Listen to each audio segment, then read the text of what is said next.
First and fourth thunderstorms moving in, and heavy rain could be a problem. We'll track it and time it for you coming up. Karen? Local 4 defenders learning more about the Midland Dam failures, how state investigators are working to prevent another catastrophe. And a contested visit. President Trump touches down in Kenosha, a city working to heal from the pains of racial tension and violence. What he had to say and why there was fierce opposition after he announced his trip. Paula. I guess you could call it a life preserver for those parents who simply do not have the option to stay at home and help their children with remote learning. A lifeline of sorts. I'll explain. Live from downtown Detroit, home of WDIV and Click on Detroit, Local 4 News First at 4 starts now. Good afternoon, everybody. Topping our news first at 4, the weather. As you can see on Storm Tracker 4, some rain and thunderstorms are passing through. Let's bring in Ben. So will the rest of the evening be a washout, Ben? The next hour plus, I think you're okay. Once we get past about 6 o'clock, that's when we're going to see the bulk of the activity. Storm Tracker 4's got one cell there over Lansing, but you can see that line starting to form. That's along the cold front, and the bulk of the activity remains a little bit further to our south and west. You see it there coming in off the southern end of Lake Michigan. That's going to start moving in again closer to 6 o'clock tonight, and we'll be left with some scattered evening thunderstorms. We're technically in a marginal risk. Could see some gusty winds out of this, but I think the bigger or more likely issue is from what we call training, where multiple places get hit from these downpours at least more than once. So we'll have to watch that with the orientation of that front. Temperatures are going to be falling into the 70s, and most of this stuff is going to be gone by midnight. Coming up, we'll talk about our other chances of rain as we head towards the holiday weekend. Just a few minutes. Karen? All right, thank you, Ben. We are learning more at this hour about a new state report sent to the governor about the Edenville and Sanford Dam failures. Eagle has issued an emergency order to Boyce Hydro to alter the Edenville Dam. Now, the modifications include lowering the spillway on the Tobacco River side of the remaining portion of the Edenville Dam. The work would restore partial flow to the Tobacco River and ensure the Tibasi River is restored to where it flowed prior to the flood. I believe that's the intent here, is once we have the design and everything in place, and we're working on a time frame that isn't very long. So I think it'll be an expedited process, and we will give the owner some chance to comply. But I think, like we stated earlier, we're not hopeful that that's going to happen. To give you some perspective, this is just a step in many steps to restore some normalcy. Many people asking exactly when will, quote, Wixom Lake be back to normal. I'm working on this report. We'll have special findings from Eagle's report to the governor when you join us tonight at 5.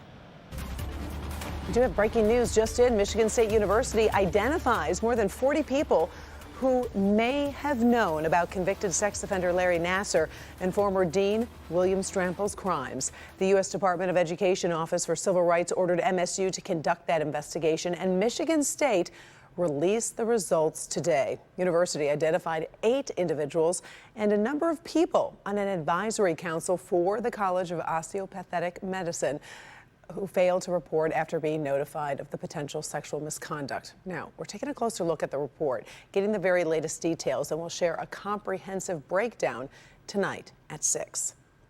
Also breaking, President Trump wrapping up his visit to Kenosha, Wisconsin, a city where the shooting and wounding of a black man by police touched off protests and rioting. Now, he is there delivering a law and order message. Local 4's Devin Skillion in the newsroom with the latest on the President's Day. Yeah, Karen, Kenosha's mayor and Wisconsin's governor, both Democrats, did not invite the president. He decided to go to Kenosha to see the property damage done there and to talk with police. The president stepping right into the middle of a national debate that pits police violence against black Americans on one side, a law and order message on the other. With Attorney General William Barr at his side, the president arrived in Illinois across the state line from Kenosha and headed to the city torn by division after police shot Jacob Blake, a black man, leaving him thus far paralyzed. Anger over the shooting prompted protests that spun off riots and the arrest of an Illinois teenager for a fatal shooting in the middle of all the chaos. At a meeting of local officials in Kenosha, the president focused on police response to violence that he says is political in nature. To stop the political violence, we must also confront the radical ideology that includes this violence. Reckless, far-left politicians continue to push the destructive message that our nation and our law enforcement are oppressive or racist. They'll throw out any word that comes to them. Actually, we must give far greater support to our law enforcement. The president promised, in fact, more federal aid to Kenosha and Wisconsin police agencies and funds to help rebuild businesses damaged in last week's violence. President now heading back to Washington. So more on the president's trip to Kenosha and reaction from people there coming up on Local 4 News at 5. Karen, back to you. Thank you, Devin. Now, there are no concrete plans for President Trump to visit Michigan, but one of his daughters will be here tomorrow. Ivanka Trump, who serves as an advisor to the president, will visit the General Motors Technical Center in Warren. She will meet with GM CEO Mary Barra and staff, focusing on training of skilled trade workers and engineers. Local 4 will be covering her visit tomorrow. Speaking of the big three, Ford is expected to announce plans as early as this week to cut 1,000 salaried jobs in North America. Now, that is according to Bloomberg News. It comes as the automaker is expected to report a full-year operating loss. The move is believed to be part of Ford's 2-year global restructuring plan aimed at improving the automaker's efficiency. The publication believes the cuts are expected to come in the form of voluntary buyouts. This afternoon, Treasury Secretary Mnuchin is in the hot seat as the COVID-19 relief impasse drags on. He is testifying before the special House committee investigating the federal response to the coronavirus crisis. Democrats on the panel grilled Mnuchin, asking why the Trump administration has proposed figures for the next round of stimulus that Democrats have blasted as inadequate to meet the needs of Americans. House Democrats did pass a $3 trillion package back in May, and he agreed with the Democrats, saying that more fiscal response from the government is needed. Also of note at the hearing, a report on the Paycheck Protection Program found that thousands of loans given out actually violate the program's rules.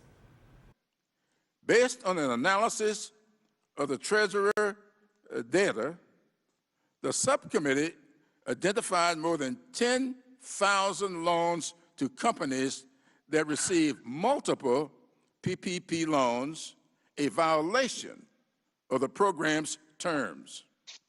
Thousands of other loans were awarded to companies that were ineligible for the program or had red flags indicating potential fraud. We are cooperating with various oversight bodies, including 3 inspector generals, the new Congressional Oversight Commission, and the GAO.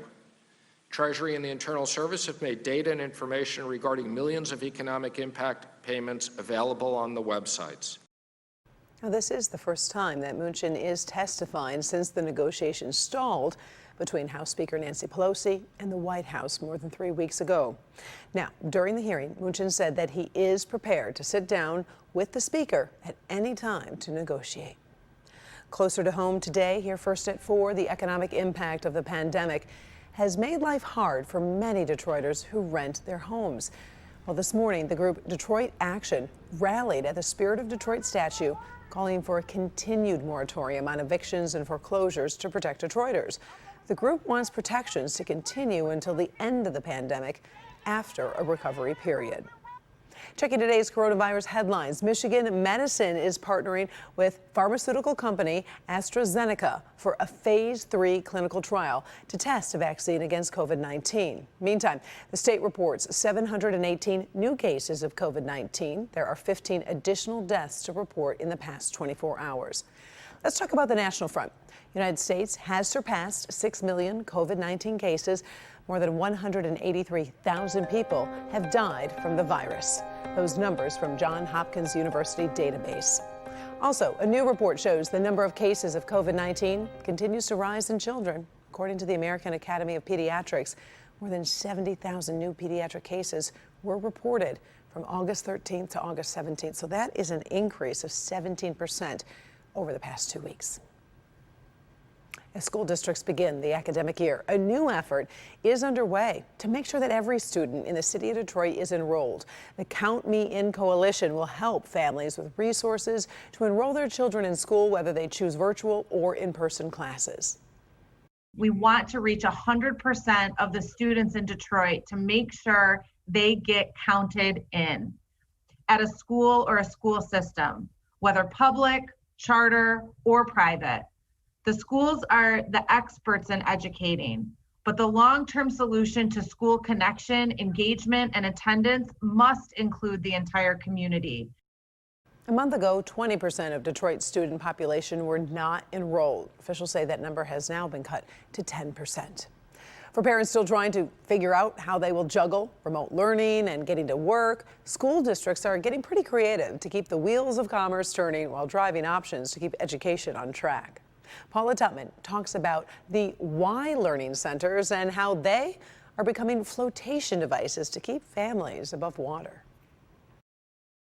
Of course, there are parents who don't have the luxury or the ability to work from home. They have to leave the house in order to keep the house. And for them, remote learning is not an option. Carrie Jo knows exactly what that feels like when she found out her district, the Farmington Public School District, would start the year off 100% remotely. It was going to be a household killer because she and her husband don't have the option to stay at home with their children. I'm a teacher in another district, so when Farmington made the decision to go online, I had so much anxiety about it. The school district got it, and like Southfield and Detroit, put together a learning center option for parents. Now, Farmington's is unique because of who they are partnering with. The YMCA, known by many for their great fun and wonderful summers for children, the YMCA is tapping into its afternoon programs to help parents survive COVID-19. So we were able to come up with this partnership where both sides working together to have a cost-effective, safe program option that supported learning during the school day, but as well gave the extended hours that our parents needed for their work life. Right now in the Farmington district, 6 school buildings have been turned into these learning centers. These pictures were shot by the YMCA to show what those centers look like, though these are not the actual centers. We're following all of the guidelines from both the state and the CDC on wearing masks indoors, outdoors when it's not feasible to maintain physical distancing.